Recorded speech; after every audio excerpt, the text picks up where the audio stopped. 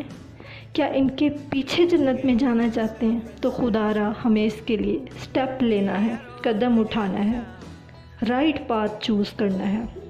ذرا سوچئے کہ امام حسین نے کربلا والوں کو، ہم ان کو کیا منہ دکھائیں گے؟ محرم کا مہینہ ہے، اسلامی سال کا پہلا مہینہ ہے، اسلامی سال کا بھی پہلا مہینہ ہے، کیوں نہ ہم اپنی زندگیوں کو بدلیے؟ اللہ کرے، اللہ کے لیے ہمیں بس یہ واقعہ جو ہے نا کربلا ہماری زندگی کے لیے جو ہے نا ایک پارٹ آف لائف ہے کہ ہم اس سے بہت کچھ سیکھ سکتے ہیں۔ مطلب ہر سال ہم اس ٹاپک سے، یہ ہمارے ایمان کو تازہ کرتا ہے، زندگی میں ایک زبردست چینج لے کے آ سکتا ہے۔ اگر ہم اس کے اوپر غور کیجئے، ذرا غور کیجئے کہ ہم نے جو اپنی زندگی گزارنی ہے وہ یزید کے طریقے سے گزارنی ہے یا اہل بیت کے طریقے پہ گزارنی ہے۔ ہم تو دعویٰ کرتے ہیں کہ ہم اہل بیت کے چاہنے والے ہیں۔ اگر ہم اہل بیت کے چاہنے والے ہیں تو آج آپ اور میں ایک چھوٹی سی کوشش کر کے دیکھتے ہیں، جتنی ہم سے ہو سکتی ہے ہم اس کے لیے کوشش کرتے ہیں کہ ہم نے اپنا رائٹ وے دیکھنا ہے کہ ہم نے یزید کے طریقے پہ زندگی گزارنی ہے یا اہل بیت کے طریقے سے۔ اگر اس کمپلیٹ واقعے کو دیکھا جائے تو ہمیں پتہ چلتا ہے کہ ہم نے اس سے کیا کچھ نہیں سیکھا۔ ہم نے دیکھا کہ انہوں نے کیسے صبر و شکر کیا، ہم نے دیکھا کہ کیسے انہوں نے قربانیاں دی، ہم نے دیکھا کہ انہوں نے آخری وقت میں بھی ہمیں نماز کا درس دیا، انہوں نے سجدہ کر کے ہمیں اس چیز کا پروو کر دیا کہ ہم کسی بھی صورت میں ہم نماز نہیں چھوڑ سکتے۔ ہمیں اس سے بہت کچھ سیکھنے کو ملا ہے۔ اللہ پاک ان کے صدقے ہماری جو ہے بخشش فرمائے، الہی آمین انشاءاللہ۔ آج کا ٹاپک یہیں ختم ہوتا ہے، اسی کے ساتھ اجازت دیجیے۔ میں ہوں آپ کی ہوسٹ اینڈ دوست انمسار، اجازت چاہتی ہوں۔ اینڈ سیکنڈلی آپ بیل آئیکن کو آن کرنا نہ بھولے گا تاکہ ہر آنے والی ویڈیو آپ کو مل سکے۔ جزاک اللہ خیر، اپنا خیال رکھیے گا، اللہ حافظ۔